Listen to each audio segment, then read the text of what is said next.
Bitcoin is enormously asymmetric.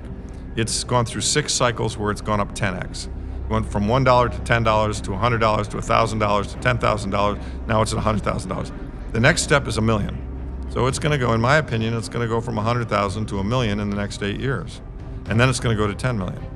And the reason is the supply is fixed. So and people say, well, I can't buy it today because I know you bought it at 10,000, paying too much for it today. Well, okay, except in 8 years it's going to be $1 million, and you're going to kind of wish you didn't. The people who passed on $200 gold felt the same way at $2,000 gold. Exactly. Gold's up 270% in bond terms in 5 years. 270% in 5 years.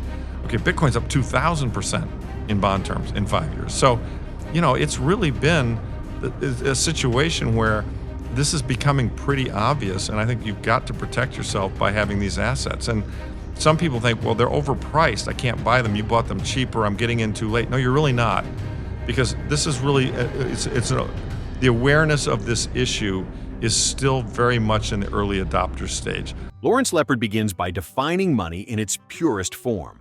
Gold, he argues, is analog sound money, the best the world has ever known. It has served humanity for over 5,000 years because it possesses the properties money requires: scarcity, durability, divisibility, portability, and resistance to debasement. Bitcoin, by contrast, is emerging digital sound money.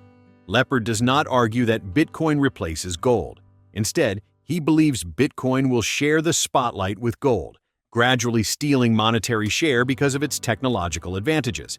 Gold is not going away, but Bitcoin is growing faster, on a relative basis, because it solves many of gold's weaknesses in a digital age. So, what I would submit to you is I've called gold analog sound money, the best in the world, has been for 5,000 years. I call Bitcoin emerging digital sound money that is going to steal share or share the spotlight with gold. They'll both have value, and gold's not going away, okay? But Bitcoin's growing on a relative basis because of its qualities, because of the fact that it's easy to transfer and easy to store and immutable. So, what I would just say to people is consider this. And by the way, it's very highly asymmetric. I mean, what does that mean? It means you can only, with any investment, you can only lose what you put into it. You invest $100, you can lose $100. A good investment is one that's, in my view, is one that's asymmetric. You don't know, none of us know the future. If you put $100 in something and you're going to make $10, well, that's fine. That's maybe a bank deposit or something. But if you put $100 in something, you can make 200 or 300 or 400. That's asymmetry. It means it's going to go up. Your upside, if it works, your upside is much larger than -1, your downside. And Bitcoin is enormously asymmetric. It's gone through 6 cycles where it's gone up 10x. It went from $1 to $10 to $100 to $1,000 to $10,000. Now it's at $100,000. The next step is $1 million. So it's going to go, in my opinion, it's going to go from 100,000 to $1 million in the next 8 years.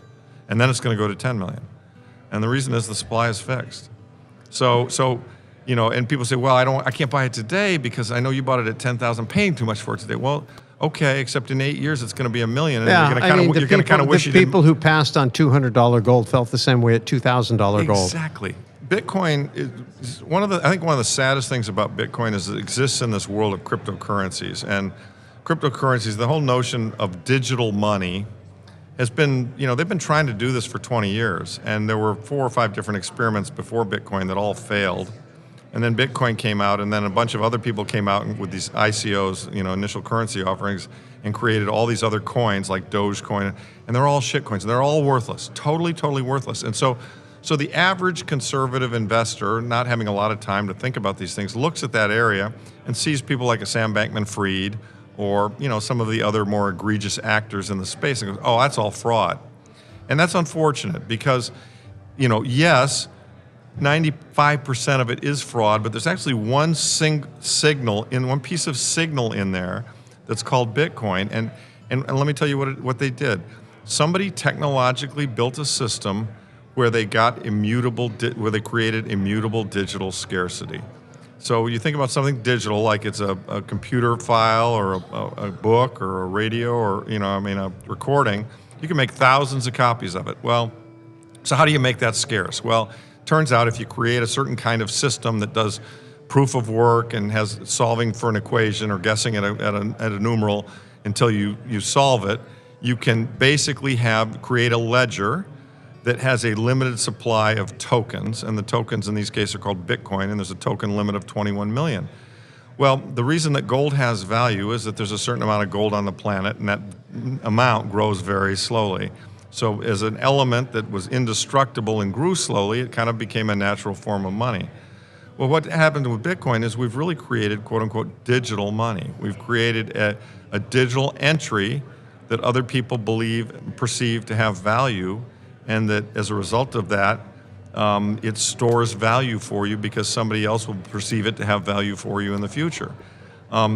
It's strange. People have a hard time getting their head around it. They think it's a greater fool theory. But to be honest with you, all money is a little bit of a greater fool theory in the sense that money's a collective illusion. Everyone has to kind of believe. Well, as a medium of exchange, there has to be someone offering and someone accepting. That's exactly And right. if there's people who will accept, then you're going to have something that has utility. The government basically deems through fiat that dollars are money, and so we all believe, and they're just pieces of paper. Right. But we all know that they're representative of value, and that's because the government says they have value. Gold and Bitcoin are monies outside of government systems. And gold has value because for 5,000 years, people have realized its qualities mean it should be valuable. Well, this is where the people decide what has value. That's right, not the government. I mean, gold developed value. No government came in and said gold is going to be money. No, what happened back in early times is people started trading with each other, and they realized, they say, okay, I'll give you a piece of gold and you give me 5 cows. I mean, there was a price in gold for things. Or buckskins. Whatever. That's the name bucks. Yeah, right, exactly. And so basically money has to be a scarce item. And Bitcoin is a digitally scarce item, which, ultimately has some advantages compared to gold in the sense that you can transfer it very quickly. It's costless to store, and you can move it long distances. I mean, good luck moving, $1 billion worth of gold from point A to point B. I mean, you need a truck or 747 to do it. So, and what you don't need is a custodian. Correct, in both cases. So they're just bearer monies. Lepard does not believe the current system can be fixed.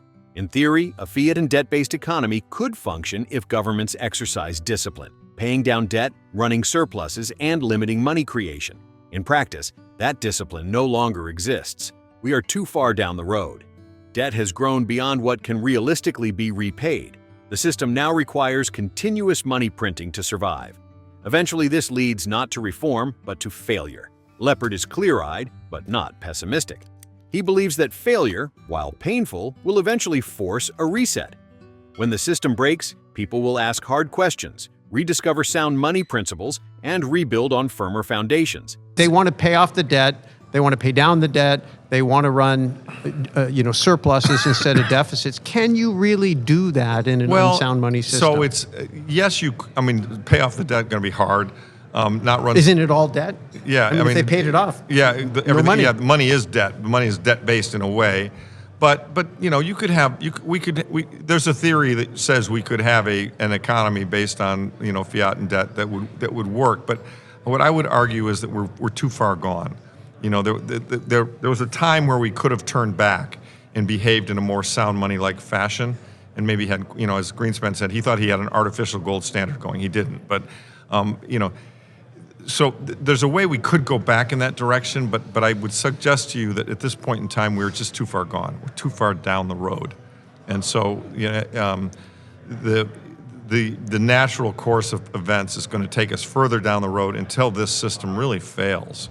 Sadly, and there will be some pain for people in that failure. But the bright side of that failure, I think, is that good people will rise up and say, okay, here's what happened, here's what went wrong, here's how we failed. We are going to reestablish a sound money system. We're going to go back to the basics of the Constitution, and we're going to reset the thing that made America great. As you point, one point I wanted to emphasize, because it's in the book, and you pointed it out earlier, these technologies have saved us, Russell. They really have. I mean, you were involved in the .com thing. I was too. Here we are talking at a conference. It's live streaming out to a ton of people. Others will watch the video of it. The New York Times doesn't control the narrative anymore, right?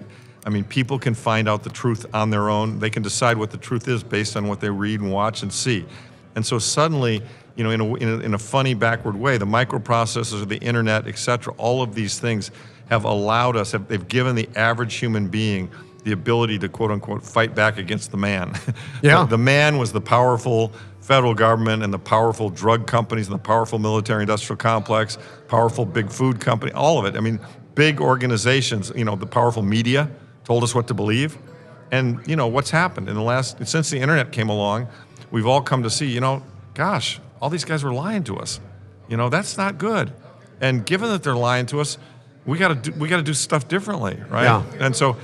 And all of that it only arrived with all the technology that allowed us to get information and talk to each other directly. Well, first things first, you try to save money. I mean, we all know that saving is the basis of long-term prosperity and protecting yourself financially.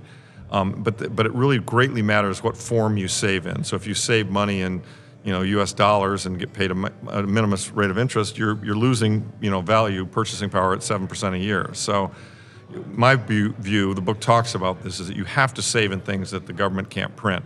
And actually real estate qualifies, and for many people, their house is their biggest piece of savings, and that's good. But it's not the best thing because it can be taxed, it has to be maintained, and sometimes real estate's gotten very expensive. It has a monetary premium in it that makes it less of a good investment today than it used to. It depends on healthy credit markets, and when they break, equity goes away. I know it happened to me. It can be illiquid at times, right? And if you buy into a bubble like in '08, you can get hurt. So real estate's not the perfect thing, but at least the government can't print it. The things that the government can't print are really quite straightforward. It's gold, silver, and Bitcoin. Those are the three forms of money the government can't print. And if you actually look at since 2020, those three forms of money have outperformed fiat currencies or bonds enormously. I mean, not by a small amount. Like in the case of gold, I had a presentation yesterday, I showed it. Gold's up 270% in bond terms in 5 years. 270% in 5 years. Okay, Bitcoin's up 2,000% in bond terms in 5 years. So, it's really been a situation where this is becoming pretty obvious, and I think you've got to protect yourself by having these assets. And some people think, well, they're overpriced. I can't buy them. You bought them cheaper. I'm getting in too late. No, you're really not, because this is really the awareness of this issue is still very much in the early adopter stage. We're still very much at the cell phone stage where Michael Douglas is walking in Wall Street on the beach with a big heavy with a big brick cell phone that cost. My boss had one at the time. Yeah, that thing cost like $1 a minute when they first came out, right? I had one. Yeah, it was like, who had enough money to pay $10 for a 10-minute phone call? But he did, and and of course now we all have a cell phone. We can use an unlimited amount, and it's $30. In my view, we're still closer to that stage than we are to wide adoption in this idea of sound money. But it is an idea that is spreading because good ideas do spread. People learn, people talk to each other, and that's how it happens slowly. Lawrence Lepard's message is ultimately not about Bitcoin or gold alone. It is about responsibility, foresight, and understanding how systems work. Sound money is not radical. It is ancient. What is radical is believing that endless debt and money printing can continue forever without consequence. Gold represents humanity's longest monetary memory. Bitcoin represents its digital future. Together, they offer individuals a way to opt out of a failing system, not by rebellion, but by choice. As awareness grows, as trust in institutions declines, and as technology empowers individuals, sound money ideas will continue to spread.